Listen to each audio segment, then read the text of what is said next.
22. Primeiro livro do profeta Samuel, capítulo 4. Você vai ler comigo do versículo 19 até o versículo 22. E vou pedir para você não fechar sua Bíblia.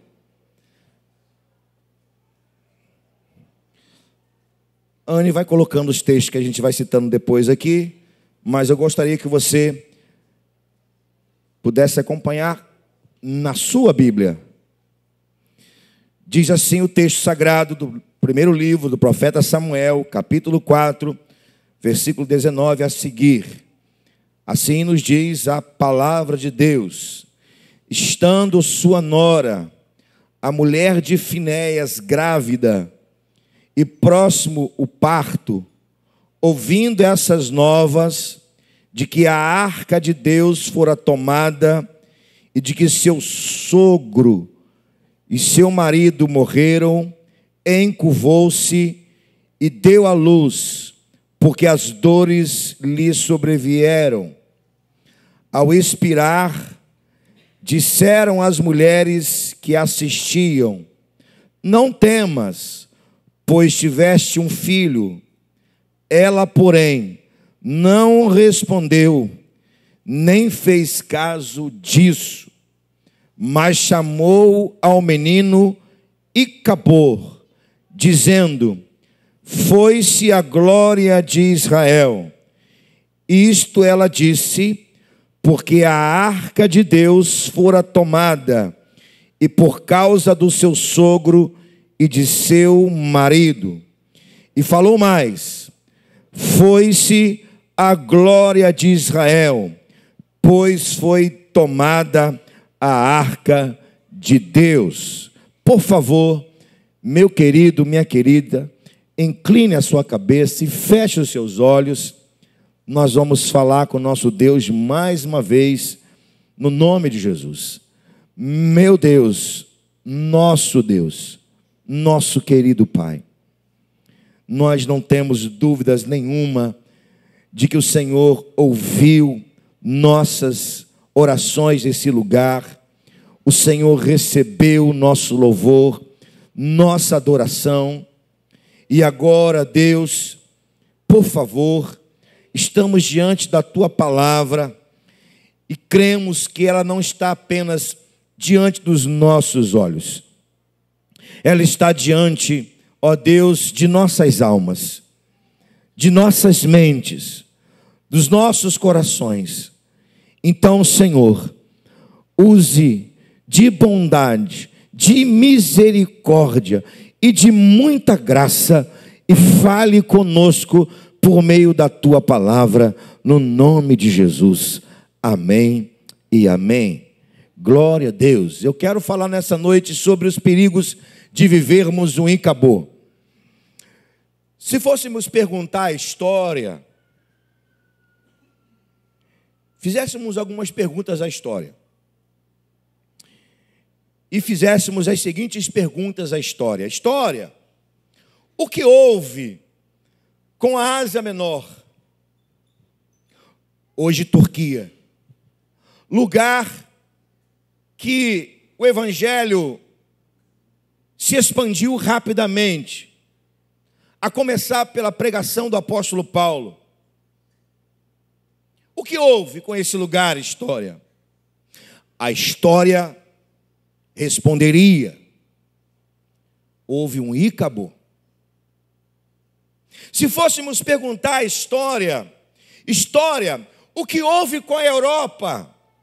Países como Alemanha, Inglaterra, Holanda, berço do protestantismo. História, o que houve com esses países e outros que ouviram sermões de Jonathan Edwards, John Wesley, Finney, sermões de Spurgeon, de Moody. História, o que houve com lugares que esses homens destilaram unção e graça e que hoje são bares, cabarés. História, o que houve com esses lugares? O que houve com esses países? A história responderia: e acabou. Se fôssemos perguntar a história, o que houve com os Estados Unidos, uma nação puritana, com a sua base fundamentada na Bíblia, a maior nação protestante do mundo. História, o que houve com os Estados Unidos, que patrocinou a obra missionária no mundo inteiro. E hoje, a Bíblia não é mais ensinada nas escolas. História, o que houve com essa nação. E hoje os jovens não querem saber de Deus. O liberalismo entrou fortemente na sociedade. História, o que houve com essa nação? E a história responderia: e acabou. Onde Deus sai, meus irmãos, por causa da negligência e do abandono da fé, o diabo entra com mundanismo. Vou repetir. Onde Deus sai, por causa da negligência e do abandono na fé, o diabo entra com mundanismo. Eu não sei quanto a você, mas eu não quero viver o Icabor em tempos em que o Espírito Santo quer soprar um vento fresco e poderoso sobre a igreja.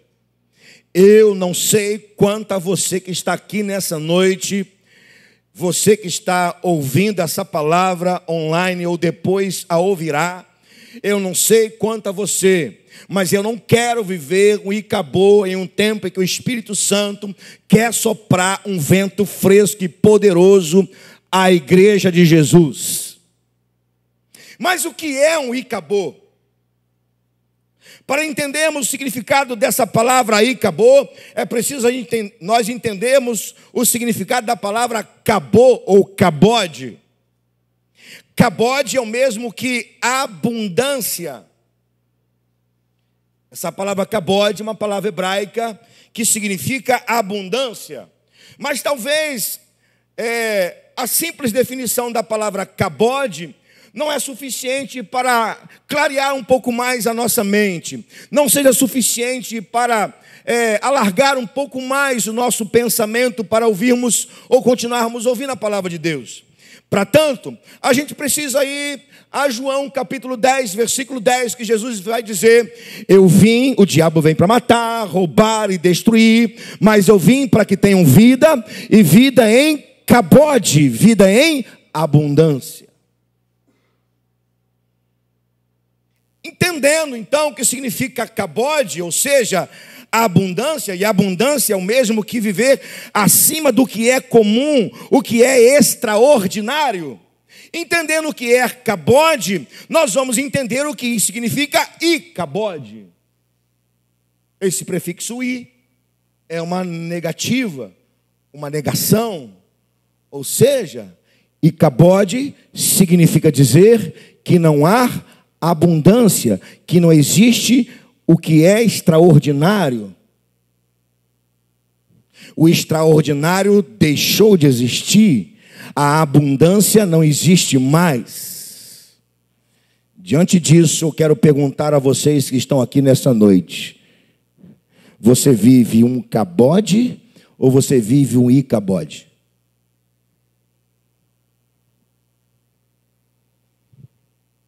O texto que nós lemos nessa noite deixa bem claro que Israel acabara de perder a guerra para os filisteus. Uma batalha que trouxe consequências terríveis, tanto no campo de batalha, quanto em Siló. Siló era o lugar onde ficava a Arca da Aliança, que representava a presença de Deus, onde Eli e depois Samuel julgavam Israel.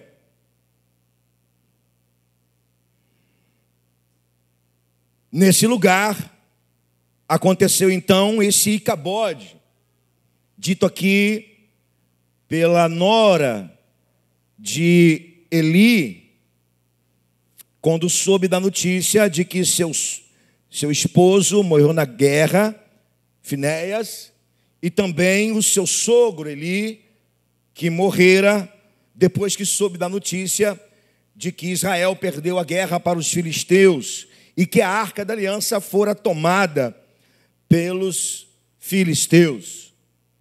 Então essa jovem mãe, ela vai colocar o nome do filho de Icabode. E você sabe bem que nos tempos bíblicos, e assim é hoje ainda na sociedade judaica, que o nome que é colocado no filho tem a ver com a realidade de vida. Então essa mulher, cheia de dores, ela coloca o nome do seu filho de Icabode, foi-se a glória. Não sabemos o que aconteceu com esse menino, não sabemos se ele cresceu com essa marca negativa, se ele superou essa marca negativa da sua mãe colocar o seu nome de Icabode. A Bíblia não fala nada sobre esse menino, apenas o seu nascimento, mas a história desse menino, no que diz respeito ao seu nascimento, pode ter certeza que é a história de muitas nações, que é a história de muitas igrejas, que é a história de muitas pessoas. Pessoas que são marcadas, nações que são marcadas, igrejas que são marcadas por um Icabode. Ou seja, a glória de Deus foi embora. Na verdade, meus irmãos, a perda da batalha não foi por falta de habilidade do exército de Israel. Não. Israel não perdeu a guerra para os filisteus por falta de habilidade, de capacidade. A essa altura da história, Israel já era uma nação completamente capacitada, altamente capacitada para vencer qualquer batalha. Então, a perda da batalha no campo para os filisteus não foi por falta de habilidade, de capacidade, de armas, não. A perda da batalha foi porque Deus havia se afastado.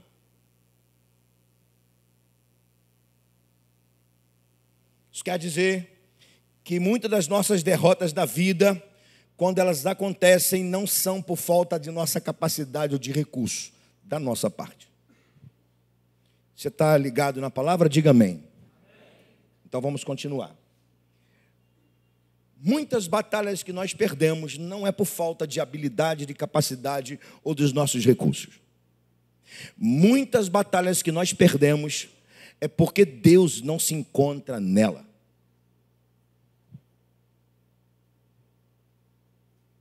Sendo nosso Deus Senhor dos exércitos. A Bíblia deixa claro para nós que Deus é Senhor dos exércitos. Eu vou repetir para que você diga um amém, crendo nisso ou não. A Bíblia deixa claro para nós que o nosso Deus é Senhor dos exércitos. Amém? Salmo 46 vai dizer que Deus é nosso refúgio e fortaleza, socorro bem presente na angústia. E o mesmo Salmo vai dizer que o Senhor dos exércitos está conosco, o Deus de Jacó é o nosso auxílio. Então, Deus é Senhor dos exércitos, ou seja, Deus é Deus de batalha para com o seu povo. Então deixa eu repetir, as perdas das batalhas que nós enfrentamos nos nossos dias, não é por falta de habilidade, de capacidade, de recurso. As perdas das nossas batalhas, elas acontecem porque o Senhor dos exércitos não está conosco na batalha. E Deus não vai para uma batalha quando nós, seu povo, vivemos algumas realidades que o texto vai nos informar nessa noite. O que levou Israel a viver o Icabô? Porque, querido, esse versículo 21, esse versículo 22, é apenas e tão somente uma foto de algo que estava acontecendo há muito tempo. cuidado para uma foto como essa acontecer na sua vida de algo que há muito tempo já está acontecendo. Já esteja acontecendo. O que levou Israel a perder a batalha e viver um Icabô, um Icabode? Eu quero que você acompanhe comigo na palavra de Deus. Vá para o capítulo 1, versículo 9, por favor. O que levou Israel a viver um Icabô? Primeiro, acomodação espiritual de quem deveria ser cheio do Espírito para servir ao Senhor. Acomodação espiritual de quem deveria ser cheio do Espírito para servir ao Senhor. Capítulo 1, versículo 9. Volta lá no texto. Se Anne colocar, você acompanha. De preferência na sua Bíblia, mas se quiser pode acompanhar aqui, se der tempo. 1:9. Olha o que diz o texto. Após terem comido e bebido em Siló, estando Eli, o sacerdote, assentado numa cadeira, junto a um pilar do templo do Senhor.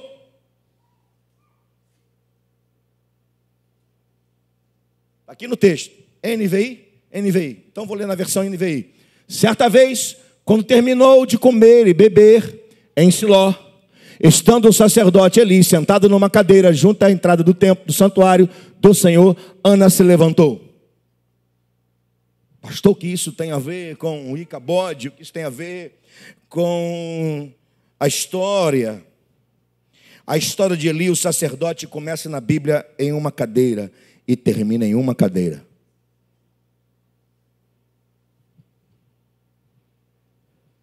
A história, nos relatos bíblicos, ela começa, a história de Eli, nos relatos bíblicos, começa em uma cadeira e termina em uma cadeira.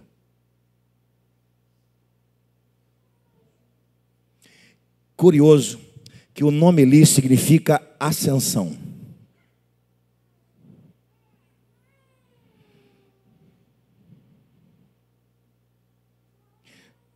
Reparou esse detalhe? Ana está chegando no templo para orar. E na verdade aqui há um contraste entre Ana e entre Eli, o sacerdote. Eli, o sacerdote, está sentado numa cadeira. O que significa isso? Eli já estava vivendo um tempo de acomodação espiritual. Eli já estava acomodado espiritualmente.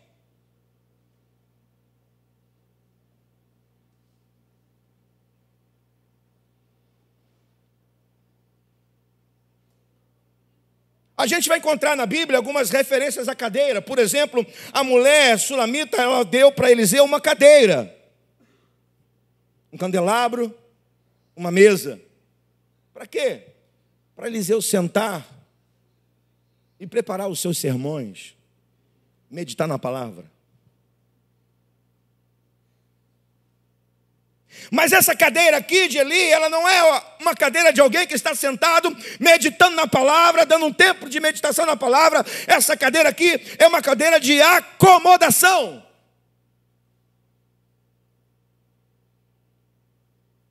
Deus não quer os seus filhos sentados numa cadeira de acomodação espiritual. Você não foi chamado para sentar numa cadeira de um templo toda a vida. Você foi chamado para viver debaixo dos seus joelhos em oração. Olha o contraste entre Ana e Eli. Ana vai orar agarrada aos pilares do templo, pedindo a Deus um filho. E diz o texto que os seus lábios tremiam em oração, enquanto a sua alma, ela era rasgada na presença do Senhor. E Eli a teve como embriagada, como filha de Belial. Ou seja, alguém que não tinha nenhum valor. Belial, alguém que não tem nenhum valor.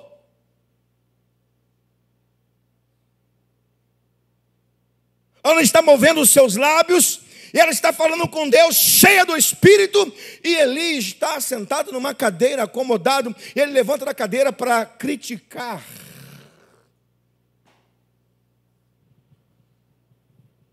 Tem gente que levanta da cadeira só para criticar.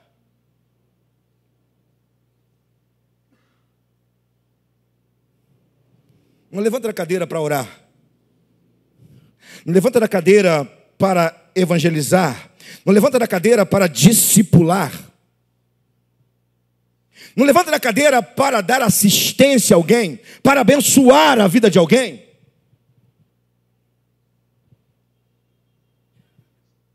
A acomodação com o tempo dá lugar ao Icabô, e Icabô dá lugar ao pecado, e o pecado dá lugar às derrotas e fracassos.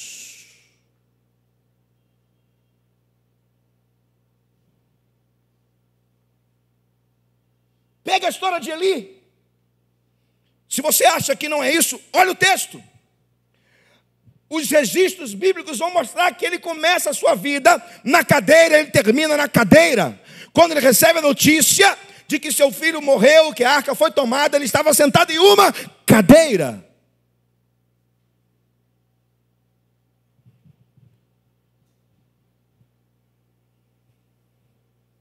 Essa cadeira que você está sentado aí, ela é gostosa, é boa, é confortável, a gente precisa disso. E nesse momento ela está sendo usada para você ficar confortável, ouvindo a palavra de Deus. Mas ela pode ser símbolo de uma vida de acomodação espiritual. Sua vida não é de acomodação. A sua vida é uma vida de quem tem que ser cheio do Espírito para você ascender, ascender, crescer, crescer, crescer, crescer. No Antigo Testamento só reis, sacerdotes, profetas e alguns homens e mulheres em algumas ocasiões especiais recebiam a unção do Espírito para fazer a obra. Hoje não. Todos nós recebemos o Espírito Santo para fazer a obra de Deus, não para ficar sentado em uma cadeira espiritual.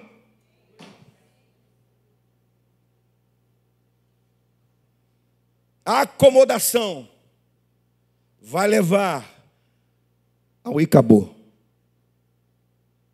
E Icabô leva a derrota. O que levou Israel a viver o Icabô? Desprezo pelo que era sagrado. Capítulo 2, versículo 12 e 17, para não precisar ler todo o texto. Sua Bíblia, por favor. 2, 12 e 17. O que levou Israel a viver um Icabô? Desprezo pelo que era sagrado. 12. Eram, porém, os filhos de Eli, filhos de Belial, e não se importavam com o Senhor. Lê, por favor, para mim. 1, 2, 3, aqui na tela.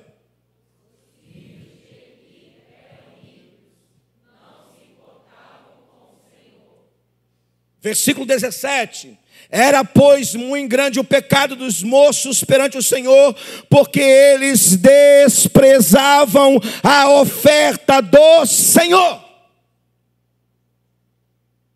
Está 17?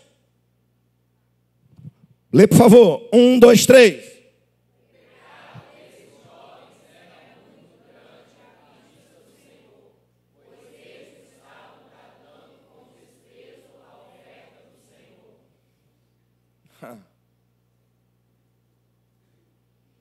Os filhos de Eli se tornaram filhos de Belial.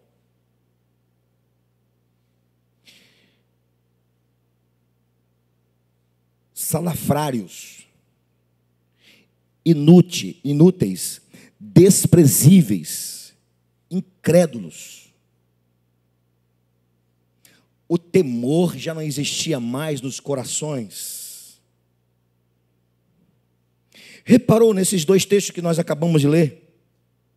Entre esses dois textos, o que acontece? Os filhos de Eli, eles roubavam a oferta que os homens, que os outros sacerdotes, que os levitas levavam para a casa de Deus. Eles mantinham relações sexuais com mulheres na casa de Deus.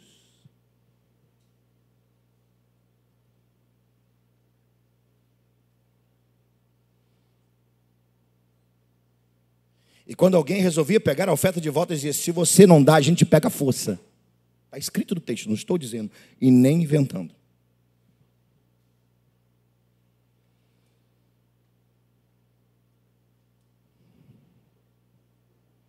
Se há desprezo pelo que é sagrado, é sinal de que não há mais temor. Quando não temos mais temor a Deus, o sagrado se torna normal.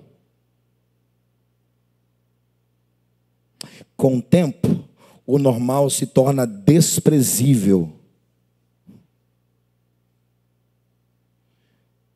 E o pecado aparece.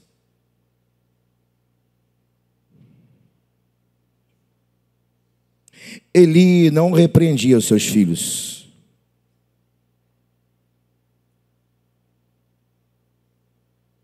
Quando foi repreendê-los, já era tarde demais. Mas o que é sagrado? Sagrado é tudo aquilo que se refere a Deus. Presta atenção nisso. Sagrado é tudo que se refere à pessoa de Deus. E tudo aquilo que é consagrado em nós.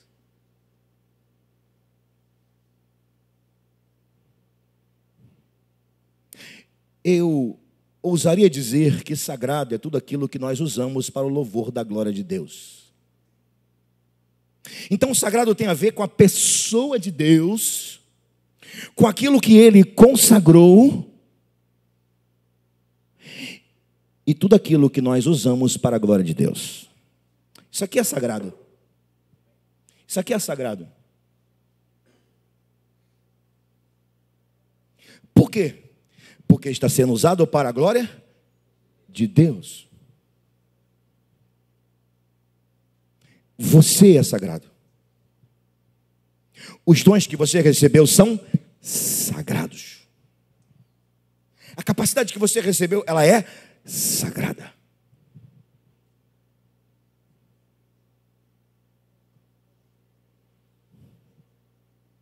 Deixa eu te dar um conselho.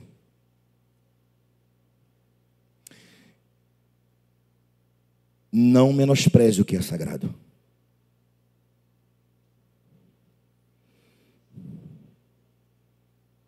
Não menospreze o que é sagrado. Os filhos de Eli não davam importância ao Senhor, e no versículo 17, eles não deram importância às ofertas do Senhor. Prestou atenção? Não deram importância ao Senhor e não deram importância às ofertas do Senhor. Ou seja, eles desprezaram o Senhor e aquilo que era de direito para o povo de Deus, primeiro passando pela consagração a Deus, as ofertas. Não despreze o Senhor, não despreze, não menospreze aquilo que é sagrado. Porque se você menosprezar, desprezar o que é sagrado, você corre um sério risco de viver um Icabode. Quantos estão entendendo isso? Diga amém. Quando Eli foi repreender seus filhos, ele já era velho. Seus filhos já tinham ido longe demais.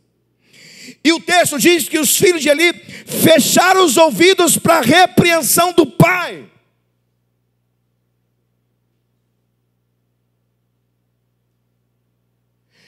Você e eu não somos filhos de Belial, ou seja, não somos filhos do menosprezo, daquilo que não tem valor. Nós somos filhos de Deus. Você é filho de Deus, e filho de Deus ama Ele acima de todas as coisas. Filho de Deus ama a obra, filho de Deus ama servi-lo, filho de Deus ama adorá-lo. Filho de Deus ama tudo aquilo que é sagrado. Eu vou repetir: filho de Deus ama tudo aquilo que é sagrado. E sobretudo, filho de Deus ama a Deus, que é santo, santo e santo, acima de todas as coisas. Você é filho de Deus, você não é filho de Belial.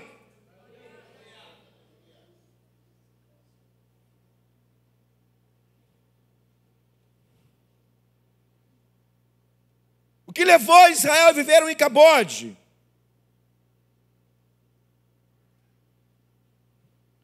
Ausência de homens fiéis. 2, 31 a 35. 2, 31 a 35.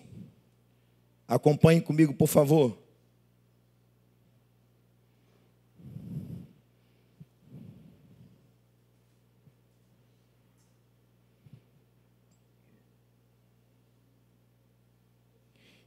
Deus levanta um profeta oculto ou anônimo. Ele vai dizer, versículo 31, eis que vem dias em que cortarei o teu braço e o braço da casa do teu pai, para que não haja mais velho nenhum em tua casa. E verás o aperto da morada de Deus.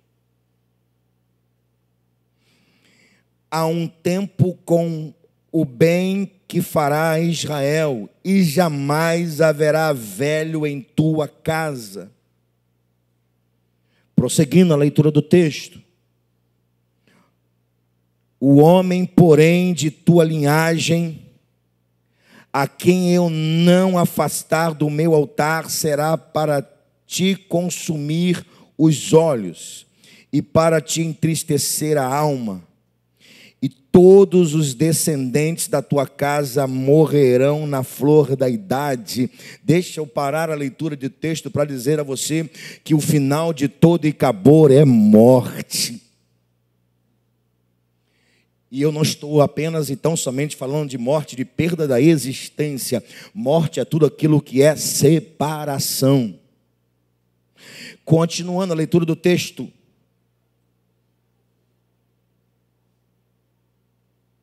Ser-te-á por sinal que sobrevirá os teus 2 filhos, Ofni e Finéias. Ambos morrerão no mesmo dia.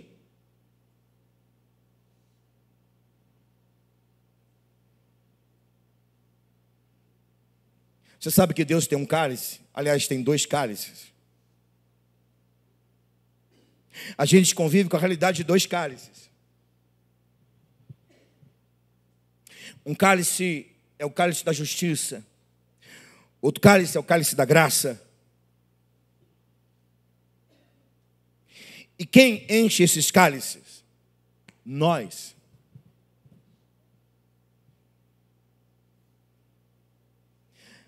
Quando nós enchemos o cálice da graça com oração,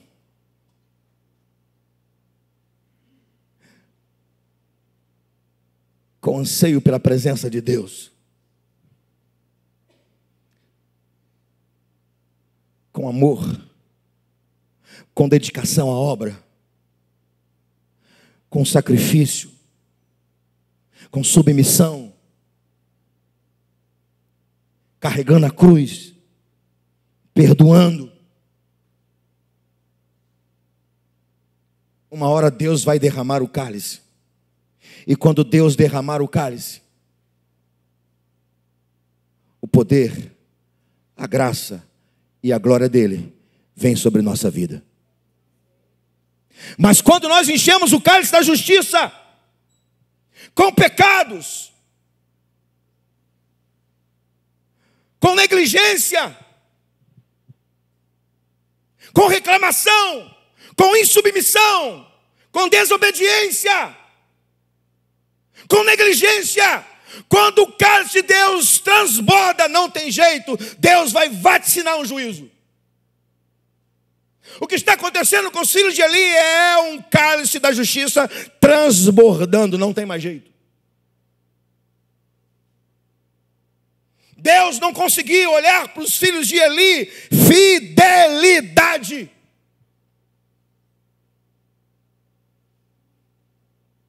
Tal qual quando Deus olhou para Saul e não viu nele fidelidade. O cálice de Saul transbordou, não tem mais jeito. Agora acompanhe comigo, por favor, o versículo 35. Então suscitarei para mim um sacerdote.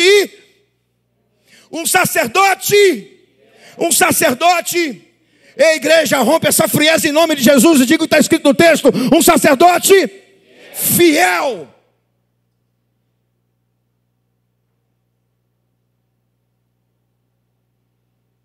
que procederá segundo o que tenho no coração e na mente, edificar-lhe-ei uma casa estável, e andará ele diante do meu ungido para sempre. De quem Deus está falando? De Samuel.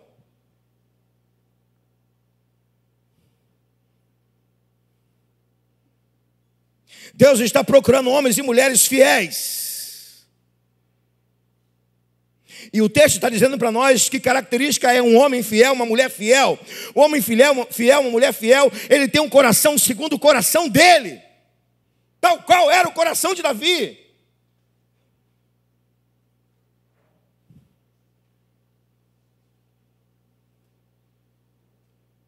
Ter o coração segundo o coração de Deus é executar a vontade dele. Achei Davi, homem segundo o meu coração, que executará toda a minha vontade. Atos 13, 22.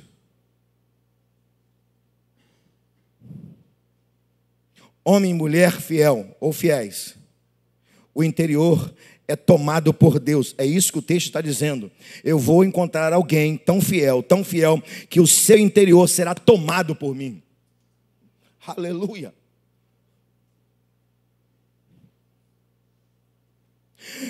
Homem e mulher fiel, homens e mulheres fiéis, andam na presença dele. É isso que o texto está nos informando.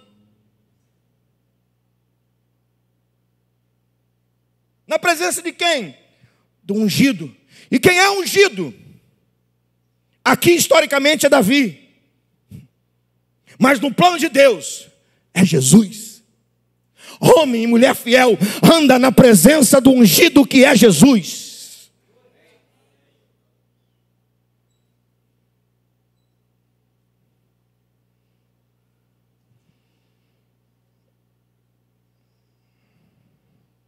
Onde estão os fiéis dessa geração? Onde estão os fiéis dessa geração? Os fiéis dessa geração têm intimidade com Deus, andam na presença dele. Os fiéis dessa geração honram o nome dele. Os fiéis dessa geração sempre irão executar a vontade dele.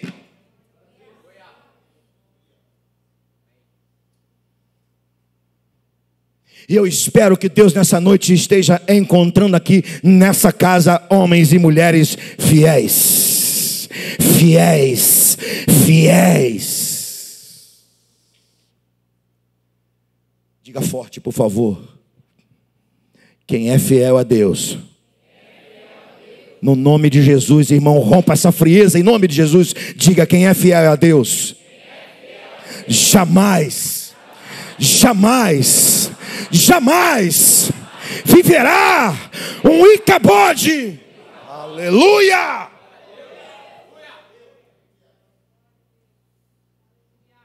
Pelo contrário, terá Icabode, terá abundância.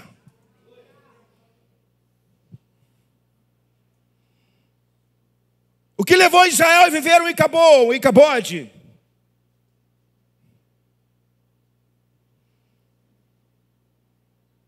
Palavra, ou a palavra de Deus se tornar rara. 3:1. O jovem Samuel servia ao Senhor perante Eli. Naqueles dias, a palavra do Senhor era muito rara. As visões não eram frequentes. Pode ler para mim, por favor? 1, 2, 3.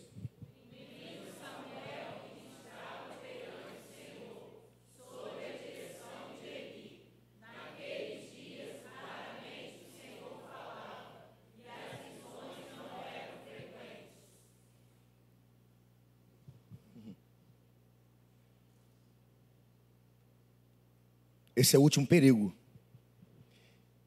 que Israel viveu. Faltava palavra.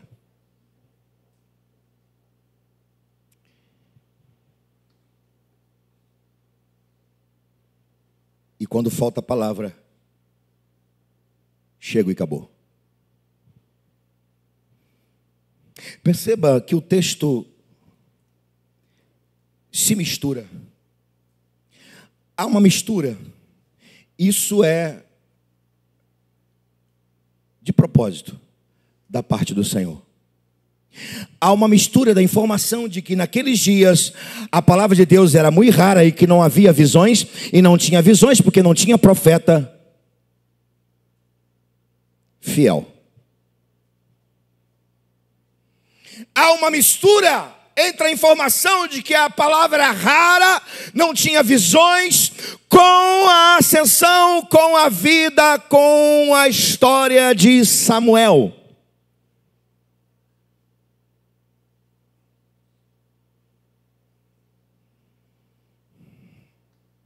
Por que isso?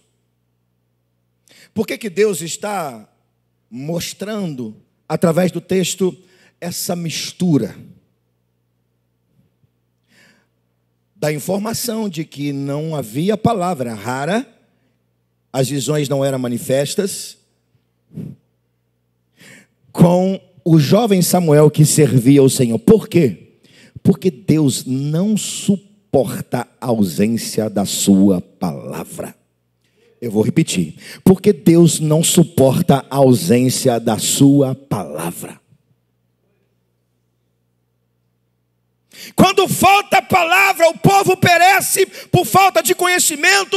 Quando falta a palavra, o povo perde a direção. Quando falta a palavra, o povo perde o caminho e se desvia. Quando falta a palavra, a aflição toma conta do coração.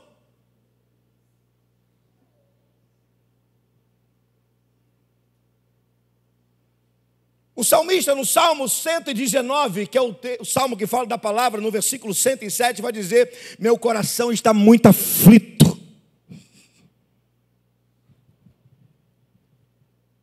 Mas eu fui vivificado por causa da tua palavra. Olha o que o salmista está dizendo. Meu coração está muito aflito, mas encontrei avivamento diante ou por causa da sua palavra.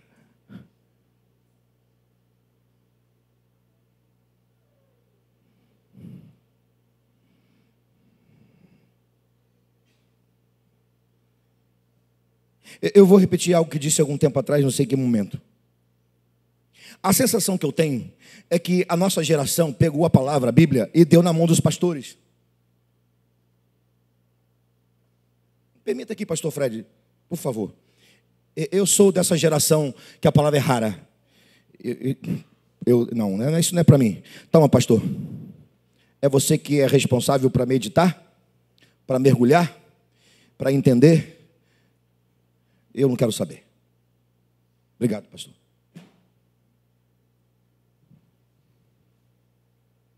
A palavra se torna rara. Eu disse aqui, alguns dias, o pastor José foi fazer uma pesquisa no Ministério de Louvor da igreja, da segunda igreja, um tempo atrás. Ele fez qual a pesquisa? Com os textos bíblicos. E para sua surpresa, quase ninguém sabia nada.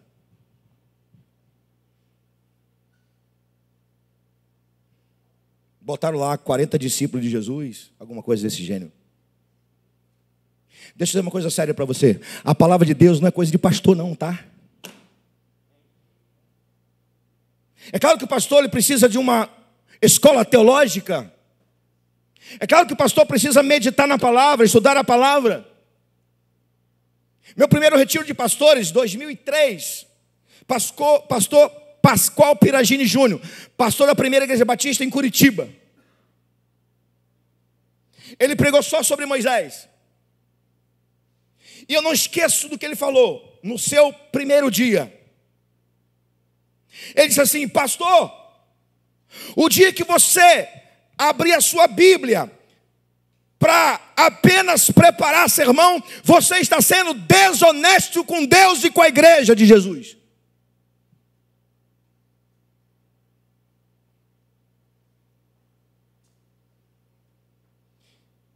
Porque Bíblia, palavra de Deus, não pode ser rara no meio do povo dele.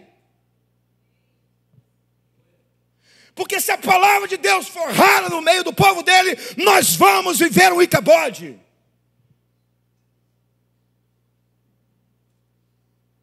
Você tem que mergulhar na palavra, irmão. Você tem que conhecer a palavra. Você tem que ter fome da palavra.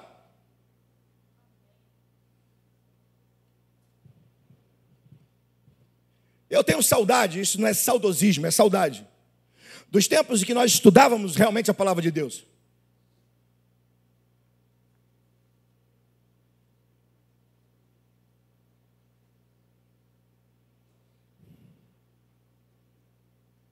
A palavra de Deus nos permite ver a vida sob a ótica de Deus. Preste atenção nisso. A palavra de Deus nos permite ver sob a ótica de Deus. E qual é a ótica de Deus? A ótica de Deus, ela é espiritual e natural.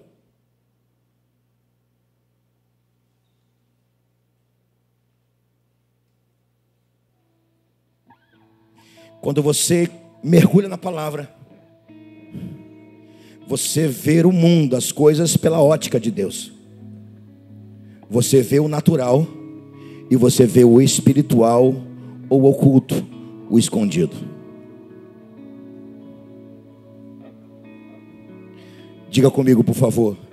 Eu não vou transformar a palavra de Deus em coisa rara na minha vida. Posso ouvir um amém por isso? Amém. Aleluia.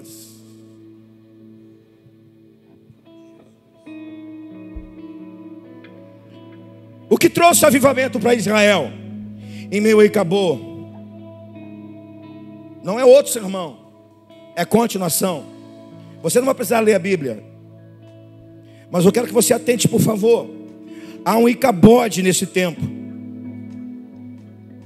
mas Israel experimentou um avivamento.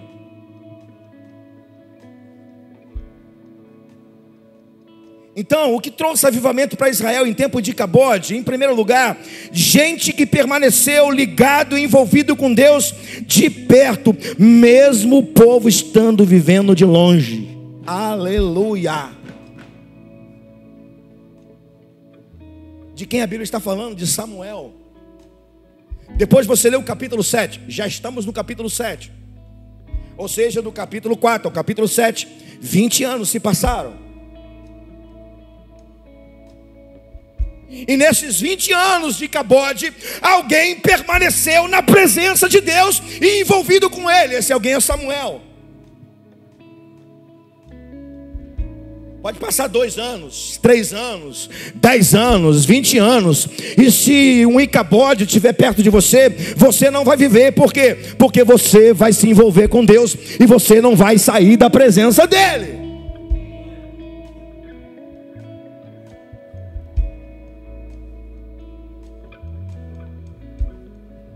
A arca de Deus por muito tempo ficou longe, mas Samuel ficou perto de Deus. Pode muita gente ficar longe de Deus, mas você não vai ficar. Você vai permanecer na presença dEle, fiel a Ele. Você vai permanecer juntinho dEle, agarrado a Ele, custe o que custar. Pode sim alguém viver o Icabode, pode alguém na sua casa viver o Icabode, pode alguém na igreja viver o Icabode, mas você vai permanecer na presença de Deus e envolvendo-se com Ele, com a obra dEle. Aleluia.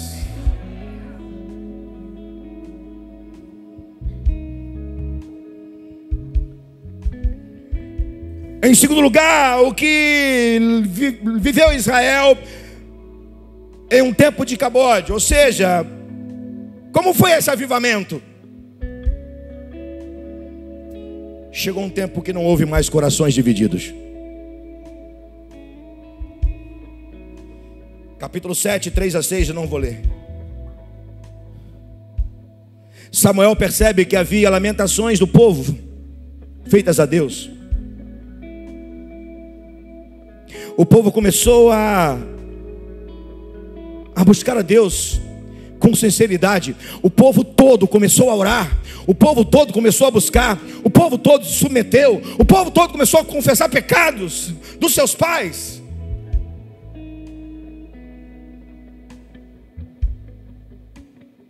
abandonaram os deuses, os Baalins. Ou seja, os corações já não estavam mais divididos. Avivamento é quando o povo não está mais dividido. O povo se volta completamente, totalmente para Deus. Seus corações são totalmente rasgados. Seus corações são totalmente envolvidos com a oração, com a confissão de pecados. Abandona os deuses. Não há mais divisão.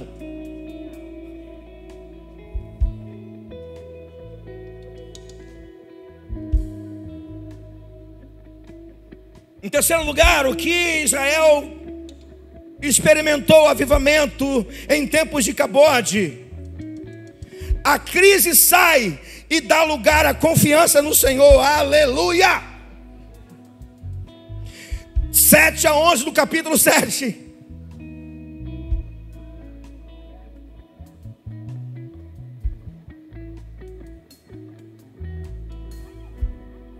Tudo começa com um homem, com uma pessoa só.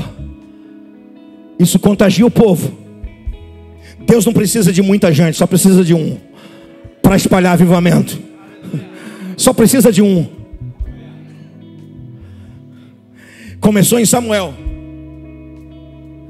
Depois ele percebe que o povo está orando, está buscando, está confessando pecado. O povo está se ajoelhando. A unidade chega. Com a unidade vem a confiança no Senhor. O povo agora estava disposto a enfrentar uma guerra com os filisteus, ou contra os filisteus. Samuel percebe isso.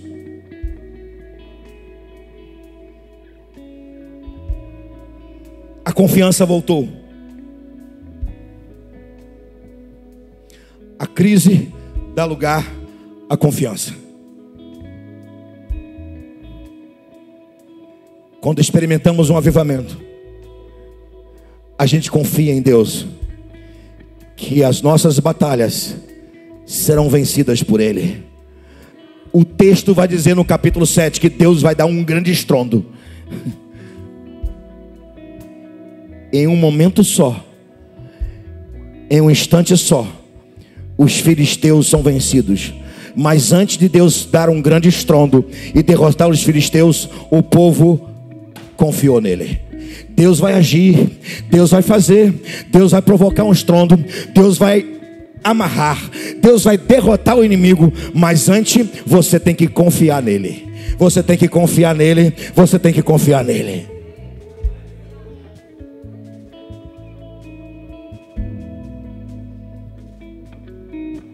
E por último, como que Israel viveu um avivamento em tempos de Cabode? No lugar da derrota, ou das derrotas, Cristo é reverenciado. Cristo? Como assim Cristo?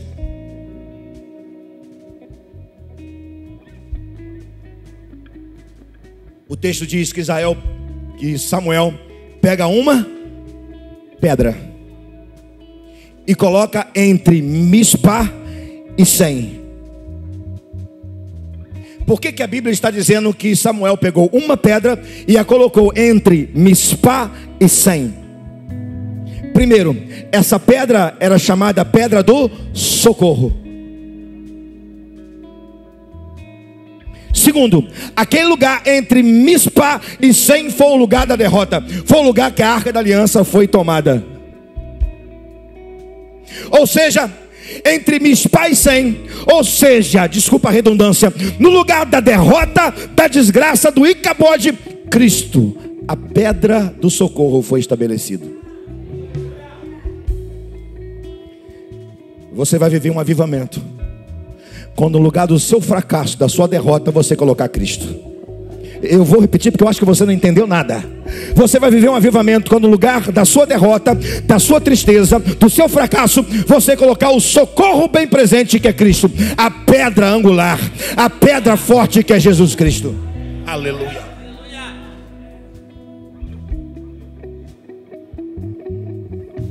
Algumas vezes caímos, fraquejamos, perdemos batalhas. Isso faz parte da nossa natureza, da nossa vida enquanto igreja. Mas igreja avivada, Cristo está no meio dos nossos fracassos, das nossas derrotas, das nossas aflições. Ebenezer, até aqui nos ajudou o Senhor. Ebenezer, até aqui nos ajudou o Senhor. Cristo, a pedra do socorro.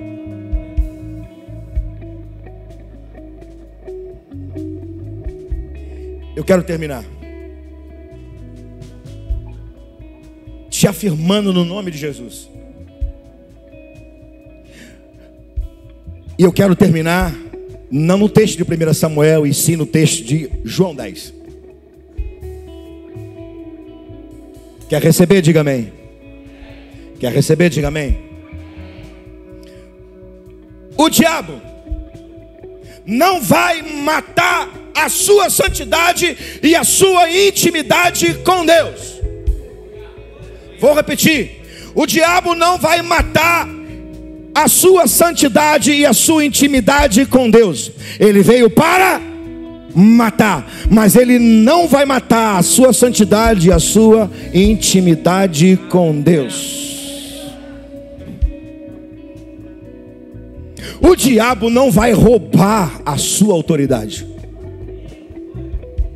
Ele veio matar, roubar. Ele não vai roubar a sua autoridade.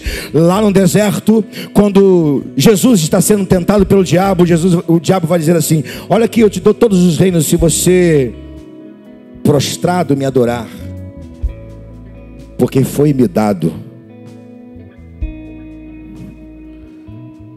Foi dado nada.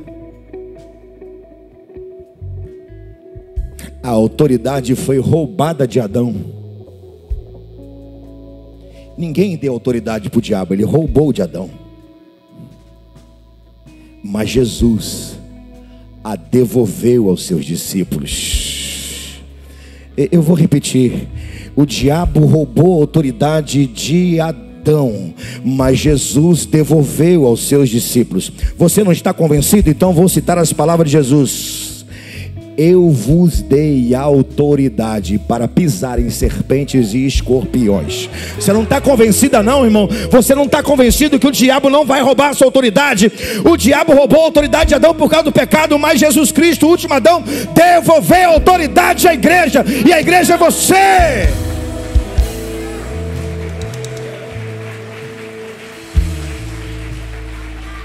Ele veio matar, roubar e destruir. O diabo não vai destruir o seu ministério.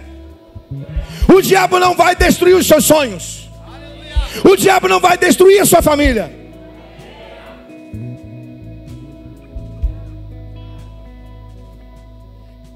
Ele não vai matar a sua intimidade. Ele não vai roubar a sua autoridade. Ele não vai destruir seus sonhos e seus ministérios. Por quê?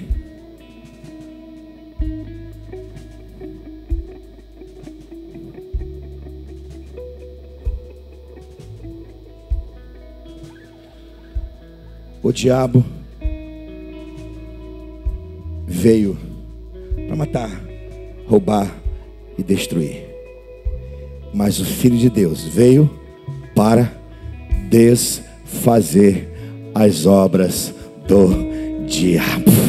O Filho de Deus veio desfazer as obras do diabo. E o Filho de Deus desfaz as obras do diabo e ainda dá para a sua igreja cabode, vida em abundância.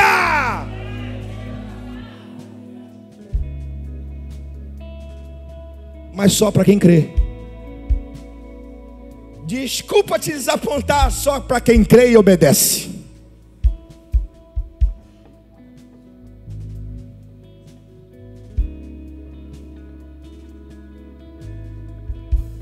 Hoje não é noite de cabode.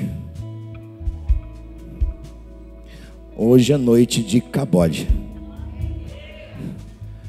Hoje não é noite de roubo, de destruição, de roubo, de matar. As três realidades estão aqui nesse contexto. O diabo matou muitos filhos de Israel. O diabo roubou a arca da aliança. E o diabo destruiu famílias. Mas houve alguém em Israel, e aqui termino, alguém em Israel que foi consagrado. Houve alguém em Israel que antes de ser consagrado foi fruto de lágrimas, de oração, agarrada aos pilares do templo. Houve alguém em Israel que foi entregue a Deus, foi entregue à obra de Deus. Houve alguém em Israel que dormia ao lado da arca da aliança. Houve alguém em Israel que colocava azeite no candelabro, porque o sacerdote já tinha muito tempo vivido em Icabode, acomodado. Ele então colocava azeite no candelabro. Houve alguém em Israel que olhava para a arca da aliança e dizia: um dia eu vou ser sacerdote, eu vou cuidar bem direitinho dessa arca. Um dia eu vou assumir esse lugar e eu serei instrumento de Deus. Esse alguém é Samuel.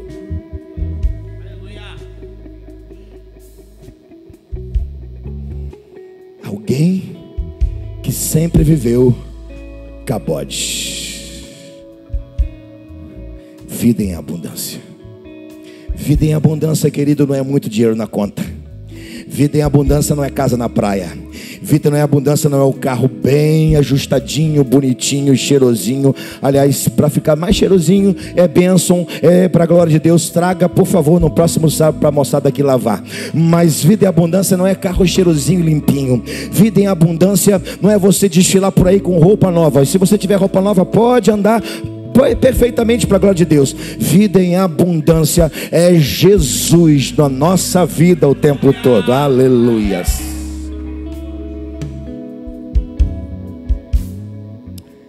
Abaixe sua cabeça, feche seus olhos.